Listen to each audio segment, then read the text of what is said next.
think we romanticize a lot on this channel, always finding ways of new inspiration, routinely gravitating towards what has consistently worked best. In a world where much of anything lies at our fingertips, it's nice to know in the past this was not ever really that way. Welcome to living 24 hours as an optimistic millennial, because for a moment there we got a little too cynical.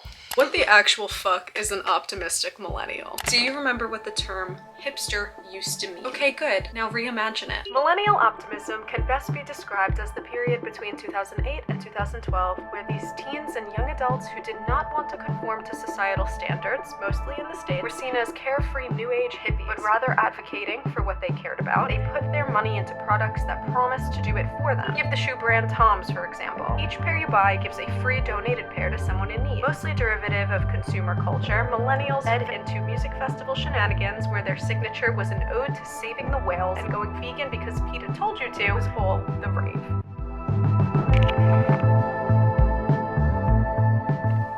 I turned out the way that I have solely because of this blend of time. Of course, mixed with the scene phase. The two styles did not particularly mold, but they did meet. I'm talking mustaches, ironic things, infinity scarves, wild accessories, fringes, bangs, styling your own stuff, primarily found from the thrift store, record shops, and third places that meant something to both friends and strangers.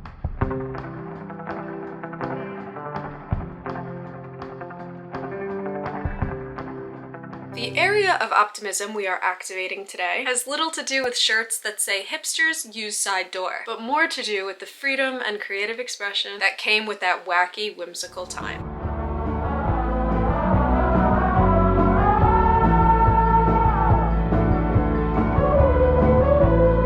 I remember wanting to work at BuzzFeed, wanting to live in Brooklyn with friends, wanting to have a local coffee shop that knew my order before I walked in, wanting to aesthetically photograph everything, wanting to meet people at shows, wanting to discover underground bands, artists, spots, and places to frequent, wanting to scroll on Tumblr, and to put it simply, exist in a world that was unpredictable, messy, and curated all at the same time.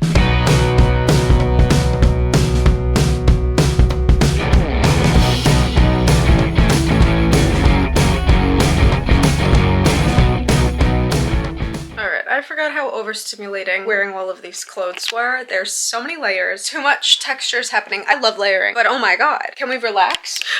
How did I used to go to school like this? Yeah, you're balancing on the fedora. That you are. I'm fucking millennial than that. I'm starting to sweat and it's like 30 degrees out, so there's no reason for me to be sweating, but you gotta chill for now. Like this. Ooh, the tights. I like this right now. It's giving a little more witchy Tumblr than it is hipster Tumblr, but I was on both sides of it. I actually used to make fun of hipsters. Okay, this whole millennial optimism, I love it because I did live it. I lived in New York City during this time and everything was aesthetic and everything had a purpose and you were motivated to do things and you genuinely were optimistic, but it wasn't because you felt hope or anything. It was just because you were like, well, the world's gonna end in 2012, so like we might as well make the most of it now. That was literally the theme.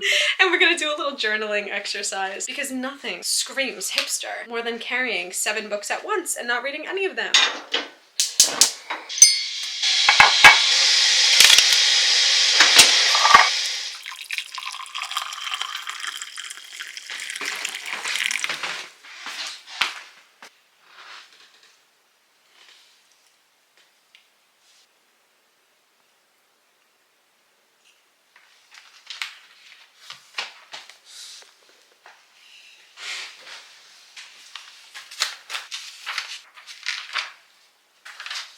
This page, I'm going to do just like a brain dump. I've done this exercise a bunch of times where I just take my journal and I have a lot of things going on in my head. So I end up just plopping them down into little thought bubbles so they could relieve my head so I could focus on whatever task at hand that I have. Next page is just a happy log and it's 10 things, let's say either this week or this month or upcoming, etc., that have made me happy, and just writing like one word. It could be a sentence, it could be a feeling, it could be a thought, it could be an event, whatever, blah, blah, blah, blah. And the last one, kind of just like a planner for this week, things you would like to do Monday, Tuesday, Wednesday, Thursday, Friday. These don't have to be related to work. They can strictly be play, creativity, optimism, fun, excitement. It could be as small or as big as making sure every single day you drink a cup of tea, like so. And I find that doing things like this has always been exciting for me from that era that we are trying to emulate today. Things like this, things like Wreck-It Journal.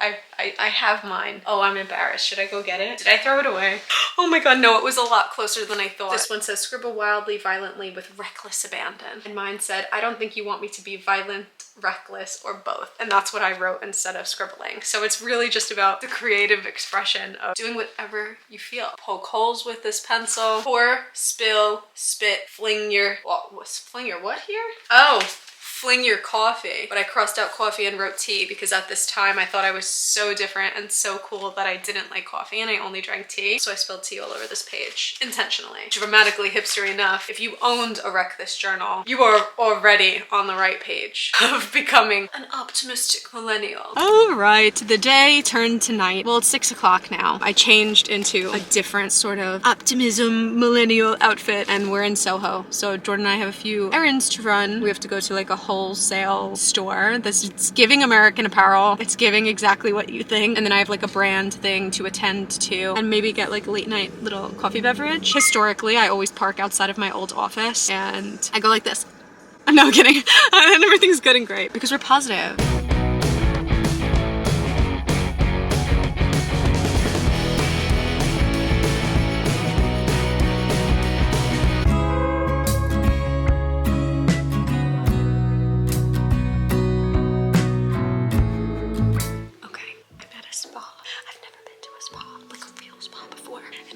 In Soho, so I figured it was going to be like really cutesy and aesthetic and like bohemian, and it very much is, so I love that. I feel like it's like a perfect thing for today and to be like very relaxed and kind of get my aura correct. It's like a little brand collab, so I'm really excited. It's called Spencer's. They also have one in WeHo in Los Angeles. I think I'm going to post more about it on TikTok and Instagram, but it's gorgeous. It's like so pretty. This is like the 3rd cup of tea today. So cute. I feel very exactly how I did in 2012 when I was like, I'm gonna be a professional woman and I'm a young adult who could do whatever I need. And it's great. Now, as the day where our lust for life wraps, I want to remind you that these feelings of desire, wishful thinking, and corny millennial moments are just a reflection of what once was. Nothing was perfect, but looking back it may seem that way. So I know everything is considerably awful now in present day, but that doesn't mean we shouldn't try. I know we're all trying. I'm here for you through all your lenses, or lack thereof. Thanks for watching a day in my life as an optimistic millennial, and I'm sorry that I still don't work at BuzzFeed. Please subscribe before you go, and I'll see you in my next video. Bye!